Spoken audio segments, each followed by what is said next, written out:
mid-80s, and he eventually died at the age of 92 a couple of years ago. As I was getting to know Abe, I realized this guy was a treasure chest of a kind of living history. He lived through the 20th century and been involved in some of the most important social movements of the 20th century.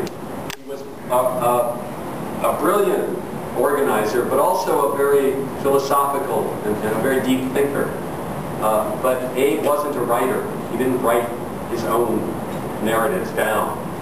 And so the first thing I did was to corner him for a couple of days and get him to talk into a tape recorder. I sat down and interviewed him over the course of 2 days.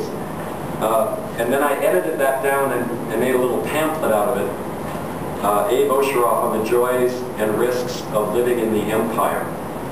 There's a PDF of this online, so if anybody's interested after the film and Abe, it's easy to access.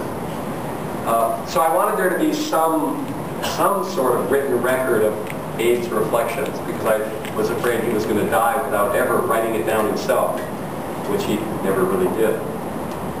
A couple of years later, I bumped into an independent filmmaker who was in Seattle, which is where Abe lived. A man I had met earlier in the course of screening a film he co-produced on the Bhopal disaster. The filmmaker was named Nadim Uden. He's actually from Bhopal. And he was living in the United States, and I started chatting with him about Abe, and he said, "The guy sounds like a great subject for a film."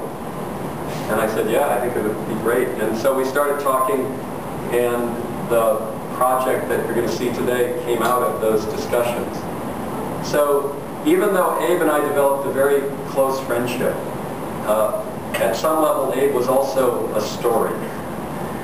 It didn't undermine the friendship we had, but I couldn't help but think of Abe as a vehicle for storytelling, which is what, of course, we journalists do. We find ways to tell the stories that matter, and I thought Abe was somebody who had many stories to tell that matter. So what we're going to do is look at this documentary. A couple of caveats first. It is a documentary that was made on a shoestring budget. I am listed as the producer of the documentary. You know what producers do? What do producers do? They write checks, right? And I don't write very big checks on my salary. So we made this project without any real external funding. We never were able to get any grant money for it. So we made it on the fly. Nadim sort of providing most of the labor. He's the filmmaker. I don't know how to make a film to save my life. But we collaborated on the structure of it, and Nadim produced a film on a really tight budget. So you will see imperfections in it. You'll see some technical imperfections. Personally, I would have restructured the narrative of the film a little bit if we had more time and money, but this is what we ended up being able to put together. So for those who are real film buffs, feel free to offer your critique. There are some places, no doubt, it needs critique. The other thing I wanted to say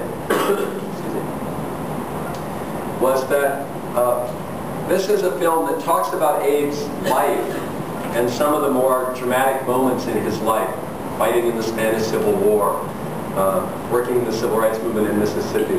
But it's really not meant to be a film that simply looks back nostalgically at dramatic points in the 20th century. By the end of it, I think you'll see it's really a film for thinking about how to be a decent human being in a world that is so often indecent. So think about that as we're going through it. As I mentioned before, it's not a film about journalism. Abe was never a journalist himself. But it's a film about how to go forward in a world that is so complicated and often so profoundly unjust. And I think Abe has some things to say about that that are quite compelling. So we'll watch the film. I'm actually going to duck out for a while. I've seen this more times than I need to. So I'll come back at the end and we'll take up the discussion at that point. Okay.